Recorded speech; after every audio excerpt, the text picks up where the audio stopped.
Doctor બિલી Graham સાહેબની સેવાની સફળતાના માટે એક પ્રશ્ન પૂછવામાં આવ્યો કે તમારી સેવા સફળ થવાનું કારણ શું? માયોપ ઇન્ડિયા ના ડાયરેક્ટર હતા ડોક્ટર બિલી ગ્રેહામ, અત્યારે એમનો દીકરો ચલાવે છે ફ્રેન્કલિન ગ્રેહામ. તો એમણે એક જવાબ આપ્યો જે દરેક પાસ્ટર કમિટી મેમ્બરને માટે, દરેક અંગોના સભ્યોને માટે અને આપણે દરેકને માટે અગત્યનો. અને એ જવાબ આજના પ્રસંગને અનુસરીને આપ્યો હતો. જવાબ એ હતો કે હું ગધેડો છું અને મારા પર ઈસુ બેઠા છે, માટે મારી સેવા સફળ થઈ છે. હાલેલુયા. કોઈ આપણને ગધેડો કહે તો ના ગમે, પણ ગધેડો બનવું જરૂરી છે.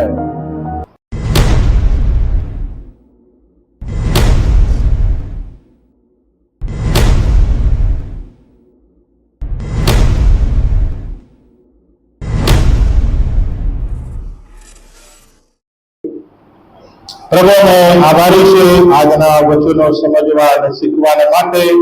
તમે અમને સહાયતા કરજો અને આખું અઠવાડિયું પણ તમારી કૃપા અમારા પર રહે એવી અમે પ્રાર્થના કરીએ છીએ. તમે ચાહો છો કે જે કોઈ મારી વાણી સાંભળે છે અને પાળે છે તેને ધન્ય છે, તે ડાહ્યો માણસ છે. પ્રભુ અમને તમારી વાણી સાંભળવા અને પાળવા અને આધીન થવાના માટે કૃપા આપજો. પ્રભુ ઈસુ લીધે આમેન. ડોક્ટર બિલી ગ્રેહામ સાહેબની સેવાની સફળતાના માટે એક પ્રશ્ન પૂછવામાં આવ્યો કે તમારી સેવા સફળ થવાનું કારણ શું? માયોપ ઇન્ડિયા ના ડાયરેક્ટર હતા ડોક્ટર બિલી ગ્રેહામ, અત્યારે એમનો દીકરો ચલાવે છે ફ્રેન્કલિન ગ્રેહામ. તો એમણે એક જવાબ આપ્યો જે દરેક પાસ્ટર કમિટી મેમ્બરને માટે, દરેક અંગોના સભ્યોને માટે અને આપણે દરેકને માટે અગત્યનો. અને એ જવાબ આજના પ્રસંગને અનુસરીને આપ્યો હતો. જવાબ એ હતો કે હું ગધેડો છું અને મારા પર ઈસુ બેઠા છે, માટે મારી સેવા સફળ થઈ છે. હાલેલુયા. કોઈ આપણને ગધેડો કહે તો ના ગમે, પણ ગધેડો બનવું જરૂરી છે. કોઈ ગધેડો કહે તો ના ગમે, ખોટું લાગી જાય, કારણ કે એને ગારના રૂપમાં ઉપયોગ થાય છે, બરાબર છે. પણ ગધેડો બનવું એ સૌથી મહત્વનું છે, સૌથી મહત્વનું. અને ઉપયોગી પાત્ર રાજાઓના રાજા અને પ્રભુઓના પ્રભુને માટે આપણે બની રહ્યું છે. તો એ બિલી ગ્રેહામ જે કહે છે કે હું ગધેડો છું અને મારા પર ઈસુ બેઠા છે, તો આપણે પણ ઈસુને આપણા મન અને હૃદયમાં બિરાજમાન કરવા પડશે.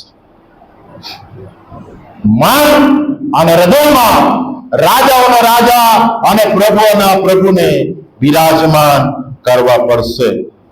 બીજો તિમોથી તેનો બીજો અધ્યાય અને 20 અને 21ની કલમમાં ઘરમાં જે જુદા જુદા પાત્રો છે એના વિશે વાત કરવામાં આવી છે. ત્યાં લખ્યું છે પાન નંબર 210, પણ મોટા ઘરમાં કેવળ સોના રૂપાના જ નહીં, પણ લાકડાના તથા માટીના પાત્ર પણ હોય છે. તેઓમાંના કેટલાક ઉત્તમ કાર્યોના માટે ને કેટલાક હલકા કાર્યોના માટે હોય છે. જુદા જુદા પાત્રો, સોના, રૂપાના, ચાંદીના, લાકડાના, લોખંડના, સ્ટીલના, માટીના, બરાબર. કેટલાક મોંઘા હોય તો કેટલાક સસ્તા હોય, કેટલાક મજબૂત હોય, કેટલાક નાજુક પણ હોય, જે તૂટી જાય. જેમ કે કાચના વાસણ તૂટી જાય, માટીના વાસણ તૂટી જાય. કેટલાક ઉપયોગમાં આવે રોજ બરોજ, સાવરણી રોજ વપરાય. જો તમે ઘર ના વાળો તો ના વપરાય, બરાબર, વાળે તો વપરાય, રોજ વપરાય, બરાબર. પણ કેટલાક 100 પીસમાં હોય જે વપરાતા નથી, જેને લોકોને બતાવવાનું છે કે આ સોનાનું વાસણ મારા ઘરમાં છે. ક્યાં છે? 100 પીસ. રોજ બરોજ વપરાનારા પાત્રો અને 100 પીસ વાળા પાત્રો. આપણે કયા પાત્રો?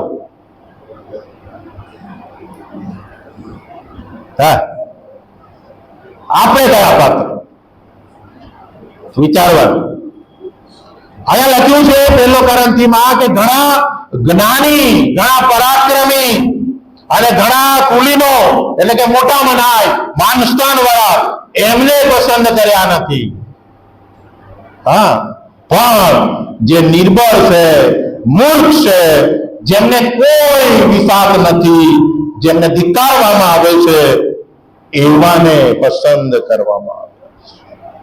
એવાને પસંદ કરવામાં. અને એમાંનું એક પાત્ર હતું ગધેડાનો વછેરો. એમાંનું એક પાત્ર હતું કે જેને આજના દિવસે 2000 વર્ષ પહેલા પ્રભુ ઈસુ ખ્રિસ્તે યરુશલેમના વિજયવંત પ્રવેશને માટે એનો ઉપયોગ કર્યો. કેમ કર્યો? ઈસવીસન પૂર્વે 500 થી 20 અને 18 માં જકારિયા પ્રબોધકે આ ભવિષ્યવાણી કરી હતી.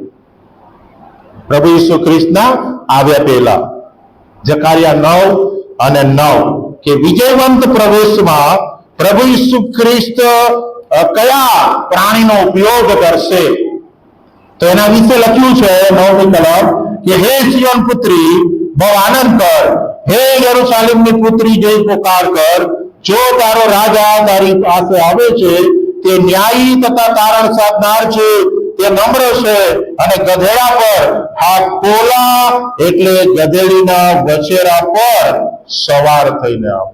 આ ભવિષ્યવાણી અક્ષરશઃ પ્રભુ ઈસુ ખ્રિસ્ત આજના દિવસે પરિપૂર્ણ કરે છે. ન ઘોડો, ન રથ, ન હાથી, ન ઊંટ, તુચકારેલું પ્રાણી ગધેડો.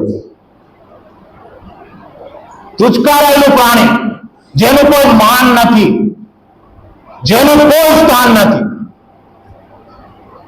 એવા પ્રાણીનો પ્રભુ ઈસુ ખ્રિસ્ત ઉપયોગ કરે છે શાંતિના પ્રતીક તરીકે. શાંતિના પ્રતીક. જો કે ઇઝરાયલમાં ગધેડાનો ઉપયોગ થાય છે, આપણે ત્યાં કુંભાર ઉપયોગ કરે છે, પણ પોલીસ વાળા જે છે ને એ વ્યક્તિને શિક્ષા કરવાના માટે ગામમાં ફેરવે છે. ગધેડા પર બેસાડે, પછી શું પહેરાવે? હાર પહેરાવે, પછી ઢોલકા વગાડે.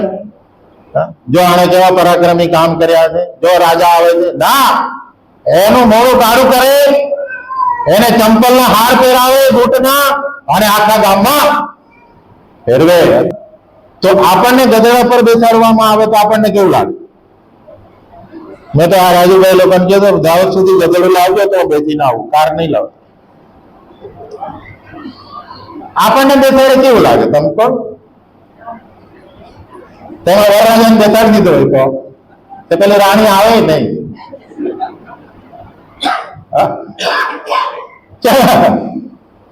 આપણને શરમ આવે. પણ આ રાજાઓનો રાજા અને પ્રભુઓનો પ્રભુ જે માન અને મહિમાથી ભરેલો છે એ કદી શરમાયો નહીં. એક તુચ્છ પ્રાણીનો ઉપયોગ કરવા માટે શરમાયો નહીં. આ ગધેડું જેનામાં તમે જોશો એ પુષ્કળ મહેનતુ હોય છે. કમિટી સભ્યો, મહેનતનો કોઈ પર્યાય નથી. મહેનતુ સમય ક્યારે પૂરો થઈ જાય ખબર નહીં પડે. ભાર ઉચકનારો કેટલો બધો ભાર ઉચકે છે, રેતી, કપચી, ઈંટો.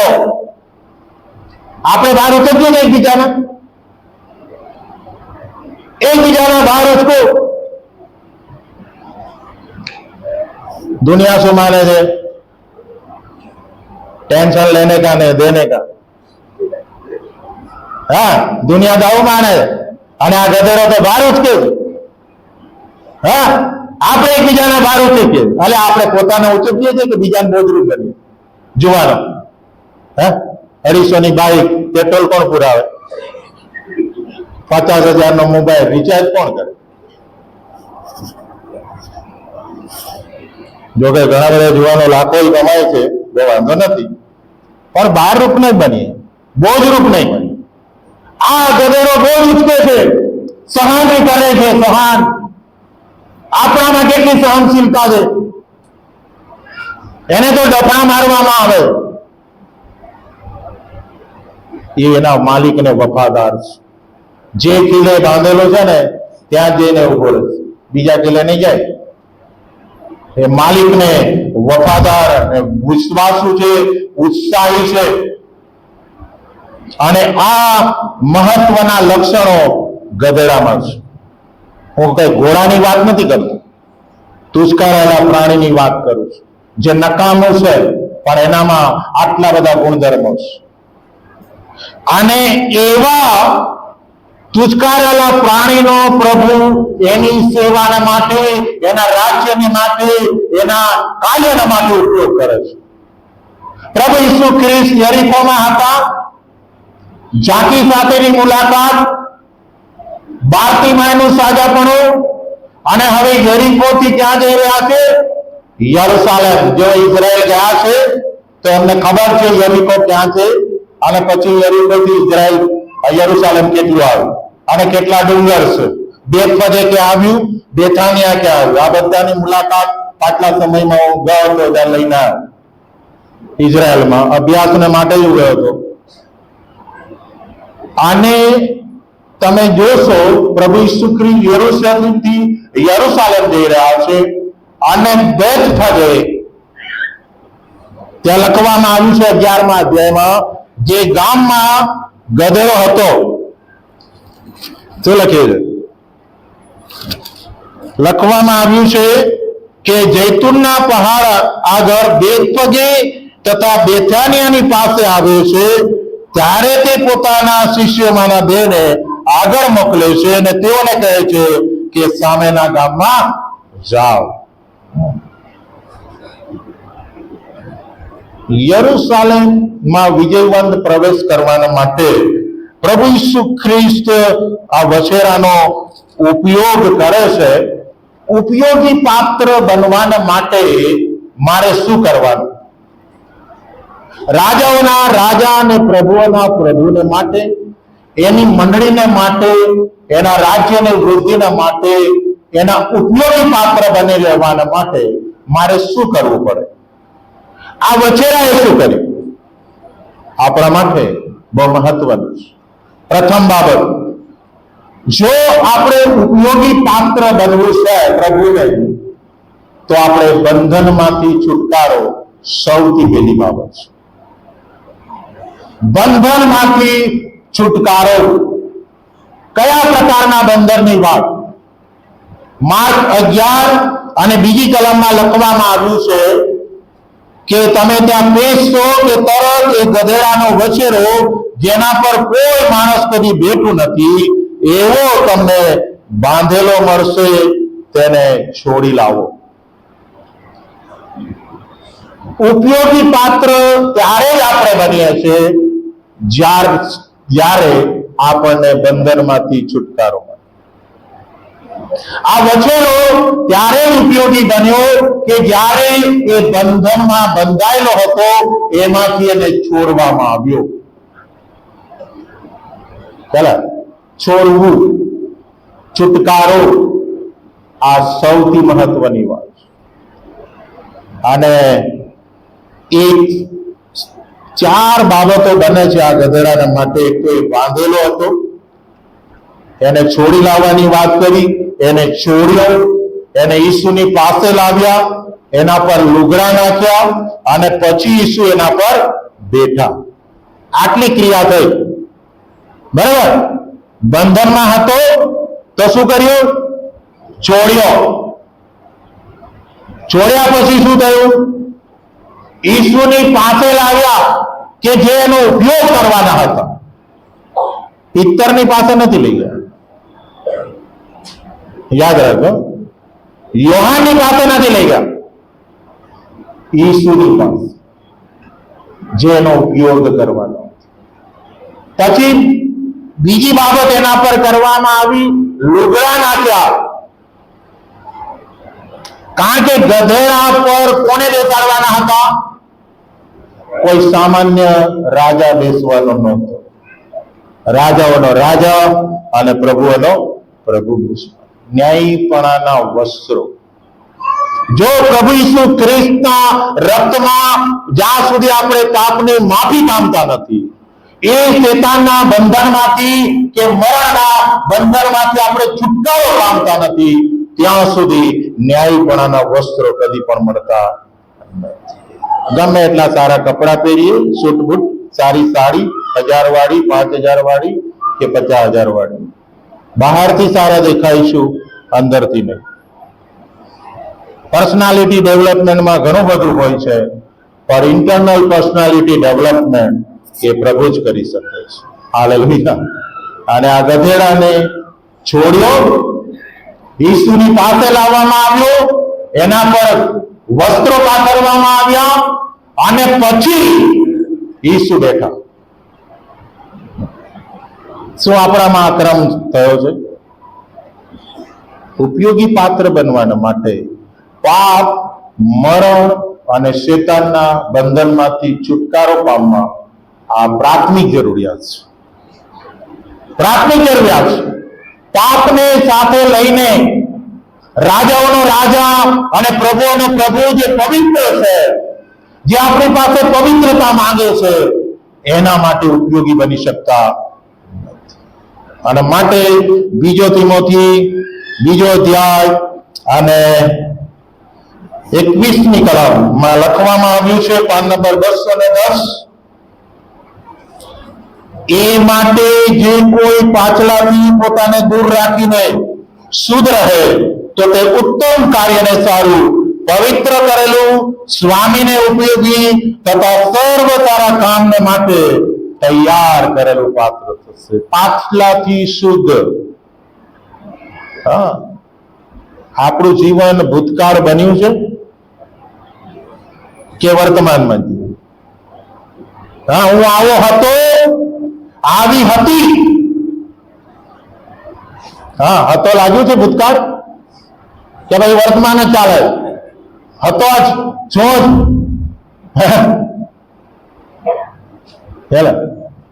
અરે હતો શું?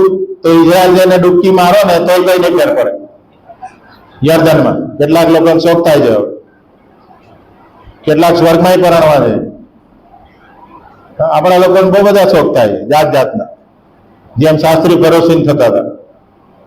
એનાથી કઈ ફેર નહીં પડે. તમે પસ્તાવો જ્યાં સુધી નહીં કરો ને, ઈસુ ખ્રિસ્તના રક્તમાં પાપની માફી નથી પામતા, ત્યાં સુધી સ્વામીને ઉપયોગી પાત્ર બની શકતા નથી. અને માટે લખ્યું છે 2 તિમોથી 2 અને 21નો છેલ્લો ભાગ, તો તે ઉત્તમ કાર્યને સારું, પવિત્ર કરેલું, સ્વામીને ઉપયોગી તથા સર્વ સારા કામને માટે તૈયાર કરેલું પાત્ર થશે. હાલેલુયા. શુદ્ધતા, મન અને હૃદયની શુદ્ધતા. આપણે કોની સેવા કરીએ, કયા ઈશ્વરની સેવા કરીએ, એ આપણને ખ્યાલ હોવો છે. આપણો ઈશ્વર પવિત્ર છે અને આપણી પાસે પવિત્રતા માંગે છે. હમણાં જ એક વાત સાંભળી હતી, કમિટી સભ્ય તે હોળી રમતો હતો. હોળી રમતો એટલે પછી ચર્ચા થઈ પારક સાહેબ સાથે. એટલે પારક સાહેબે કહ્યું કે તમારાથી આ ના થાય, નવરાત્રીમાં રમવા જાઓ કે બીજું કંઈક કરો, તમે કમિટી સભ્ય, તમે જવાબદાર છો. મંડળીનો સભાસદ પણ ના કરી શકે, પણ તમે તો લીડર, તમારી પાછળ લોકો ચાલી રહ્યા છે, તો તમારે તો વધારે ડિસિપ્લિન, નમૂનો આપવાનો. પછી આ ચાલશે ને પેલું ચાલશે એવું નહીં ચાલે. એટલે એમને પછી સમજાવવામાં આવે કે હવે પછી કાળજી રાખજો, ચાલો હવે પછી કાળજી રાખજો. અને અત્યારે તો ફોટા બહુ વાયરલ થાય છે, ફેસબુક. તમે એવું માનતા નહીં કે કોઈ તમારો રેકોર્ડ નહીં કરતું. હવે મને માઇક આપી દીધું, અહીં સામે મોબાઈલ પડ્યો, ચાલો. એટલે તમે એવું માનશો નહીં, કોઈને ખબર નહીં. મારા વાળા બહુ ઉસ્તાદ છે, ગમે ત્યારે રેકોર્ડ કરે. અને હવે તો ફોન પર વાત કરતા વિચાર થાય કે આને હું કહું કે ના કહું, કારણ કે રેકોર્ડ કરે છે ને સ્પીકર કરે પાછું, અને પાછું કોન્ફરન્સમાં લઈ લે. આપણને ખબર ના હોય કોન્ફરન્સ કરી નાખે. આટલું બધું છે, અને ત્યારે કાળજી રાખવાની. ઉપરવાળા શબ્દ જ થાય, એનો કેમેરો તો બચાવ, પણ ઉપરવાળા શબ્દ જ થાય. એનાથી બીવાની જરૂર છે, એનાથી બીવાની, માણસોથી નહીં. હા, અને માટે જે ઉપયોગી પાત્ર બનવાને માટે સૌથી મહત્વની વાત શુદ્ધતા. શુદ્ધતા. અને બીજી બાબત, મન અને હૃદયમાં માન અને સ્થાન આપવું. પાઉલ પ્રેરિત ગલાતી 2:20 શું કહે છે? હવેથી હું નહીં, બોલો પાછળ પાછળ, મારા આટલા જ વિદ્યાર્થી નહીં. હવેથી હું નહીં, ખ્રિસ્ત જીવે છે. આ પાઉલે કહ્યું. જે પાઉલ ઈશ્વરના કાર્યનો વિરોધી હતો, મંડળીનો સતાવનારો, મારનારો, પણ દમસ્કના રસ્તા પર પ્રેતોના કૃત્ય 9 ઈસુ સાથેની મુલાકાત એના જીવનને બદલી નાખે છે. કે સાઉલ, તું મને કેમ સતાવે છે? સાઉલે શું કહ્યું? પ્રભુ તું કોણ છે? ઈસુએ શું કહ્યું? હું ઈસુ, જેને તો સતાવે છે. અનન્યા દ્વારા એનો બાપ્તિસ્મા થયો, પ્રભુ ઈસુ ખ્રિસ્તને તારનાર તરીકે સ્વીકાર્યો, પ્રભુ તરીકે સ્વીકાર્યો, મન અને હૃદયમાં એને સ્થાન આપ્યું. અને માટે એને કહ્યું કે હવેથી પાઉલ નહીં, પણ ઈસુ જીવશે. આજે આપણામાં કોણ જીવે છે? આપણામાં કોણ જીવે છે? શું આપણા પર ઈસુ બેઠા છે, કે પછી પૈસો બેઠો છે, કે પછી પત્ની બેઠી છે, કે પતિ બેઠો છે, પ્રેમી બેઠો છે? તું હી તું, ખાય તોય અને વાંચે તોય, ઊંઘવા પડે તો. હા, અમારે સાબરમતી પડનારા ઘણા હમણાં જ 2 જુવાનિયા પડ્યા. ચાલે. આપણા મન અને હૃદયનો રાજા કોણ? આપણે કોને સ્થાન આપ્યું છે? કોની સેવા કરી રહ્યા છે આપણે? પૈસો મારો પરમેશ્વર, હું પૈસાનો દાસ. પૈસાની પાછળ, મિલકતની પાછળ દોડતી દુનિયા, સત્તાની પાછળ દોડતી દુનિયા. ખુરશી તો સાહેબ સલામત નથી. આપણા ભારતમાં છે ને, જે બેસે બેસી જ રહે. એટલે ખબર છે, ઉલટી ટપ્પા બીજો બેસે છે. મને એમ દેવું હોય, એટલે પેલા બીજા બેસવા જ ના થાય. એ ચીપકે છે, ચીપકાયા. ભારતમાં આવું છે, પેલો હોસ્પિટલમાં રહે ને સરકાર ચલાવે, પણ એમને ચાલ બીજા તક આપે. ઘણા તક આપનારા છે પાછા. બારનાબાસ નથી એવું નહીં, બારનાબાસ છે. મને કોઈ આગળ કર્યો ને ત્યારે હું અહીંયા ઉભો છું. જો પાછળ કર્યો હોત ને તો અહીંયા ના આવ્યો હોત. એટલે બારનાબાસ પણ એટલા જ જરૂરી છે, અને પાઉલ પણ એટલા જ જરૂરી છે. તો આપણે કોને સ્થાન આપ્યું છે? આ વચેરાએ કોને બેસાડ્યો? ઈસુને બેસાડ્યો. ત્યાં લખવામાં આવ્યું છે, માર્કની લખેલી સુવાર્તા તેનો 11મો અધ્યાય 7મી કલમમાં શું લખ્યું છે? અને તેઓ વચેરાને ઈસુની પાસે લાવ્યા અને તેના પર પોતાના લુગડા નાખ્યા અને તેના પર તે બેઠો. તેના પર તે બેઠો. ઈસુ બેઠા.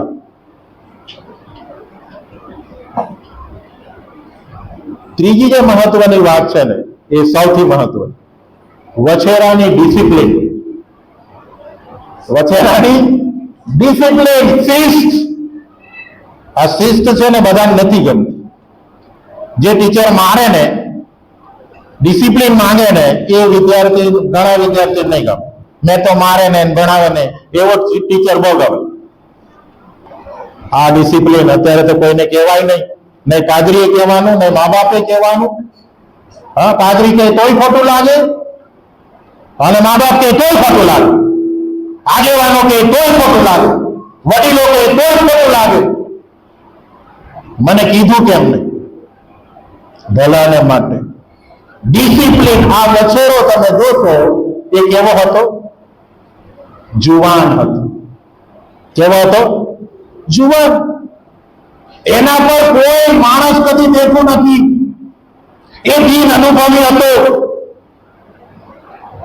અને એવો બિન અનુભવી જુવાન. અને જુવાન હોય એટલે શું હોય? એક્સ્ટ્રા પાવર હોય, ઉત્સાહ, કંઈક કરવાની તમન્ના. અને જુવાનમાં એટલી બધી હોય ને કે જોશ હે મગર હોશ નહીં. એવા કામ કરી નાખે.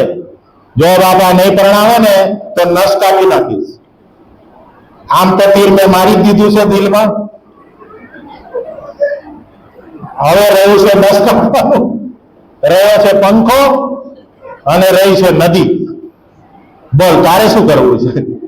એટલે બાબા હાથ જોડે, બેટા પરણવો હોય તો પરણી જા, વાંધો નહીં મને. ચાલે ઉત્સાહમાં કઈ પણ માણસ કરે. ચાલે બ્લેકમેલિંગ એ કરે, એ નસે કાપી નાખે ને ઘણું બધું કરે. ચાલે તો આ વછેરો ઉત્સાહી હતો. તમે વિચાર કરો, તમે યરુશાલેમ તરફ જુઓ, એ પહાડ તરફ જુઓ. હવે એ પહાડ પરથી ઉતર્યો છું, માંડ તો હું નીચે આવેલો, પકડીને. હા, એટલો ઢોળાવ છે, જૈતુનનો ઢોળાવ. હા, અને આવા જુવાન વછેરો જેના પર કોઈ બેઠો નથી, એને અનુભવ નથી, ઈસુ બેઠા છે, એને લઈ કેવી રીતે જવા? પણ એની ડિસિપ્લિન તમે, બિન અનુભવી વછેરાએ કોઈ ગેરવર્તણૂક ના કરે, કોઈ ગેરવર્તણૂક નહીં કરે. કારણ કે એ જાણતો હતો કે મારો સર્જનહાર ઈશ્વર મારા પર બેઠો છે. હાલેલુયા. અને જેના પર ઈસુ બેસે છે એ ગમે એટલો બિન અનુભવી હોય, એ ગમે એટલો તોફાની હોય, ગમે એટલો આરો ચાલતો હોય, ગમે એટલો વાંકો ચાલતો હોય, પણ એની સીધો કરવાની તાકાત રાજાઓનો રાજા અને પ્રભુઓના પ્રભુમાં છે. હાલેલુયા. સીધો કરવાની તાકાત. ઘણા તો બોલે ઈસુ મારા બેટા છે, મેં પ્રભુને સ્વીકાર્યા, એટલે તો લખ કરે. એટલે તું તારણ પામે છે કે મારે તો એક પ્રશ્ન છે. હા, મારો ભાઈ કે તો યાર પાદરી મજા આવે, મરઘી ખાવાની, હાર પહેરવાની, બધા સાહેબ કે. હા, કઈ મને સુરેન્દ્રનગરમાં માર્યો 35 જણા, સતાવણી થઈ. હા, માંડ બચી ગયો.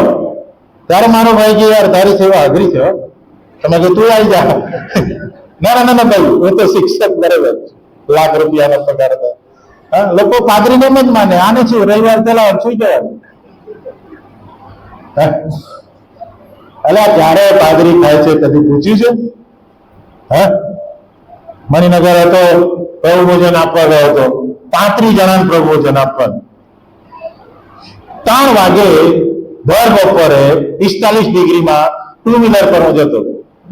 મંડળીનો એક વડીલ મળ્યો. એ પાદરી સાહેબ ઉભા રહો, મારે તમને કઈ પૂછવું, શું કરો તમે મંડળી માટે? મેં કશું કરતો નહીં. મેં કહું તમે શું કરો યાર 45 ડિગ્રી? તો કઈ ઉભો છો? મેં કહું એક કામ કરો, મારી જોડે બેસી જાઓ ગાડી પર, આપણે પ્રભુ ભોજન આપવા જઈએ. એટલે મેં કહું તું પૂછતા કરો ખાધું કે નહીં? હજુ તમે ખાધું નહીં, તું પાછો મને એમ કહે છે કે તમે શું કરો છો? પછી એને ઉઠાયા, બધે પ્રભુ ભોજનમાં ફેરવ્યા. સાહેબ તમારું અઘરું હો. આ વછેરો જુવાન ભલે હતો, બિન અનુભવી ભલે હતો, પણ તમે જુઓ પુષ્કળ હજારો લોકોનું ટોળું હતું જે એને કદી જોયું નતું. અને ટોળું તો હતું પણ સાથે અવાજ હતો, હોસાના હોસાના. કદી એ વાત સાંભળ્યો નથી. પ્લસ લુગડા પાથરવામાં આવે, દાઢી પાથરવામાં આવે, જેના પર કદી ચાલ્યો નતો. એ તો ઢેફામાં, પથ્થરમાં, રેતીમાં, કાદવમાં ચાલતું. આ બધું એના માટે નવું હતું. તેમ છતાં ડિસિપ્લિન. જ્યાં રાજાઓના રાજા અને પ્રભુઓના પ્રભુને લઈ જવાના હતા ત્યાં લઈ ગયો. વિજયવંત પ્રવેશમાં ઉપયોગી પાત્ર કોઈ બની રહ્યું તો કોણ હતું? વછેરો. હાલેલુયા. અને આપણા પ્રભુને એના રાજ્યને આગળ લઈ જવાના માટે, મંડળી બાંધવાના માટે, આપણા કુટુંબને બાંધવાના માટે, લોકોના જીવનોને બાંધવાના માટે પ્રભુ વછેરાની જેમ આપણો ઉપયોગ કરવા માંગે છે. એના માટે સત્તા જરૂરી નથી. હંમેશા યાદ રાખજો. એમાં જરૂરી નથી કે તમે કમિટીમાં જાઓ, એમાં જરૂરી નથી કે તમે ક્વાયરમાં જાઓ, એવું જરૂરી નથી કે તમે મહિલામાં જાઓ, એવું જરૂરી નથી કે તમે યુથમાં જાઓ. મંડળીનો એક એક સભ્ય ખૂબ મહત્વનો છે. આ શરીરના અવયવો જે દેખાય છે અને જે નથી દેખાતા, જે મોટા છે અને જે નાના છે, બધાની અગત્યતા છે. એક નસ બંધ થઈ જાય ને હાર્ટની, માણસ ઊંચો નીચો થઈ જાય. આ મગજની નસ દોરા જેવી છે. જો એમાં લોહી જામી જાય ને તેને બ્રેન હેમરેજ થઈ જાય છે. આ અવયવની તાકાત અને આ અવયવની અગત્યતા તમારી ને મારી અગત્યતા છે વાલા મિત્રો.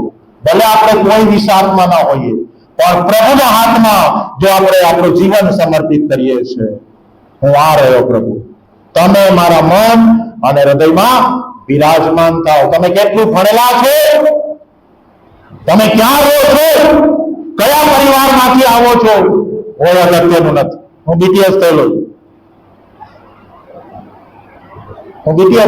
નથી, બીડી નથી એમટીએસ, પણ પ્રભુ ઉપયોગ કરે. ગુજરાતની સૌથી મોટી મંડળી મણિનગરમાં 11 વર્ષ મેં સેવા કરી. માત્ર મંડળી રાયખડમાં 3 વર્ષ સેવા કરી. અમદાવાદમાં છેલ્લા 17 વર્ષથી હું છું. જરૂરી નથી તમે કેટલા જ્ઞાની છો, જરૂરી એ છે શું તમે પ્રભુને માટે વપરાવા માંગો છો. હું એક એવા વિસ્તારમાંથી, ઊંડાણના ગામમાંથી, જંગલ વિસ્તારમાંથી આવું છું. પ્રભુ મને 8 દેશમાં લઈ ગયો. મેં કદી કલ્પના નહોતી કરી. ગુજરાત ડાયોસીસમાં છેલ્લા 28 વર્ષથી અદ્ભુત ને અજાયબ રીતે જુદી જુદી પોઝિશન પર ઉપયોગ કરે છે. ઉપયોગ કરો, ઉપયોગી બનો.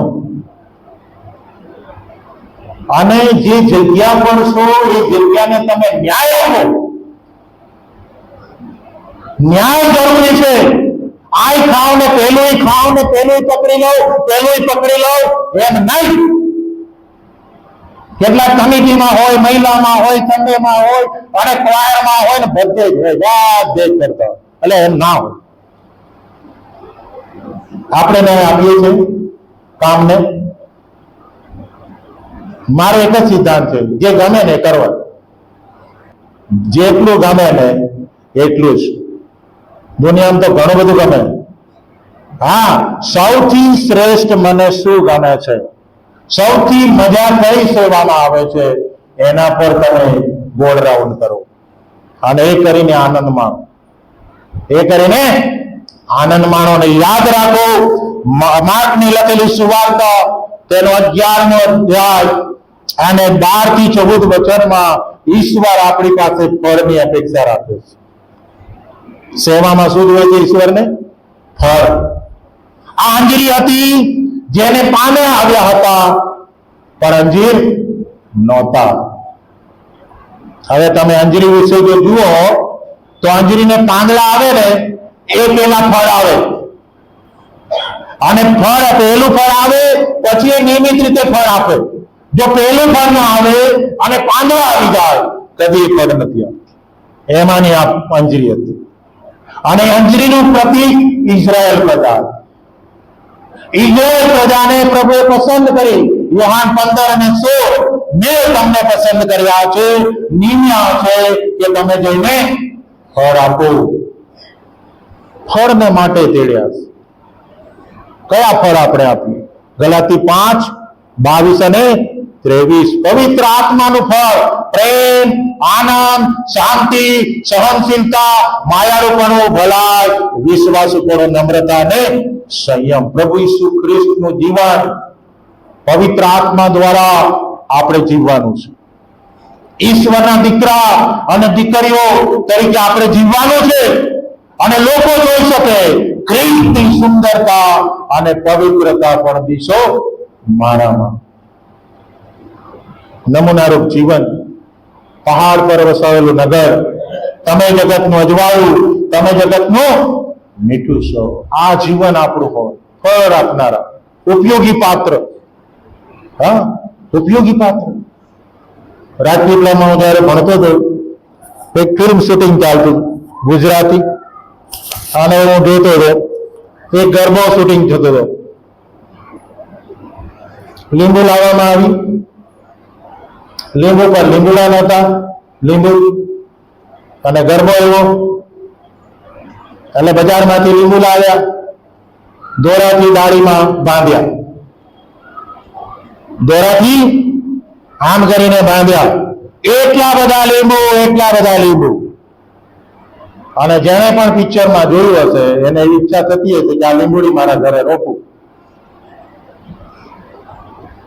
પણ એને લીંબુ લાગ્યા નહોતા, લટકાવ્યા. અને ઘણા ખ્રિસ્તીઓ આવા લીંબુ લટકાવી ફરે, જે ખરેખર લાગ્યા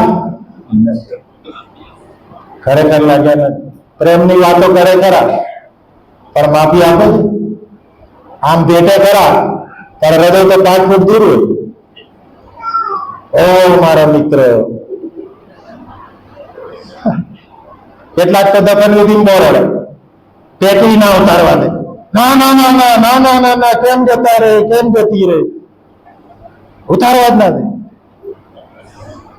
અને અમને ખબર કે આ મગરના આંસુ છે સાચા છે, કે મારો ઓલો જીવતો હતો ત્યારે તો ખવડાવતા નતા, અને હમણાં પાછી ઉતારવાના. હવે જવા દે ને ભાઈ, આમે ગયો છે. હા, એક દફા વિધિ સંદેશો આપતો હતો. એક જણો સગો મને ઘડિયાળ બતાવે, હમણાં ઘડિયાળ ટાઈમ થઈ ગયો છે, મને ઘડિયાળ બતાવે.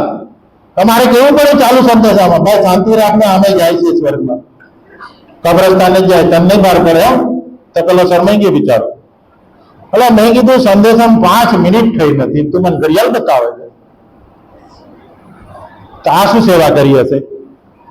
હે? અને માણસ જીવે ને ત્યારે બધું કરવાનું, મર્યા પછી નહીં. સોનાની કબર બનાવો, સોનાનો વધસ્તંભ ને હાર ને ચાદર ને ઓહો હો હો. એટલે એ તો જતો રહો. મરે જાય, જીવતો હતો ત્યારે કપડા પહેરવાના હતા ને, જીવતો હતો ત્યારે ખવડાવવાનો હતો ને શીરો, ત્યાર તો ખવડાવો નહીં, ત્યાર તો તને ભાર હતો. અને હવે ગયો ત્યારે રડે છે. રડવાની કોઈ જરૂર નથી સાહેબ. જેઓ પોતા પર તેઓ પોતાના પડોશી પર પ્રેમ રાખો. ઈશ્વર પર સૌથી વધારે કરે. આ આપણી ફરવંત સેવા છે. અને માટે પ્રભુ આપણને કૃપા આપે, સહાય કરે કે આપણે પ્રભુને માટે શું બની રહીએ?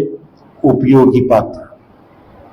100 પીસ વાળા નહીં, રોજના જીવનમાં ઉપયોગમાં આવતા પાત્રો બને. અને એના માટે પ્રભુ આપણને કૃપા આપે, સહાય કરે કે મારા મિત્રો આજે હું ઉપયોગી પાત્ર છું કે કેમ? શું ફળવંત જીવન જીવું છું? હું કેવા પ્રકારનું ઝાડ છું? ફળ આપનારું કે ફળ વગરનું? એ ખેડૂત જે ઝાડ ફળ નથી આપતું એના માટે થોડી રાહ જુએ છે, એને પાણી પાય છે, ખાતર નાખે, દવા ચાલે છે, પણ નથી ફળ આપતું તો એને કાપી નાખે છે. એ ન્યાય ઈશ્વર આપણો ન્યાય કરશે. એક તાલંત વાળાની પાસેથી તાલંત લઈ લેવાનું, કારણ કે એને દાટી મૂકી. રાજાઓના રાજા અને પ્રભુને માટે ઉપયોગી પાત્ર બનવા માંગીએ છીએ, જેવા છે તેવા.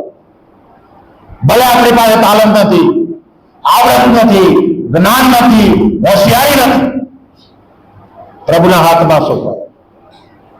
અને આવો આપણે ગીત નંબર 332 નો પહેલો શ્લોક પ્રાર્થના સાથે ગાઈશું અને પ્રભુના મહિમાને માટે ઉપયોગી પાત્ર બનવા આપણા જીવનોને સમર્પિત કરીશું.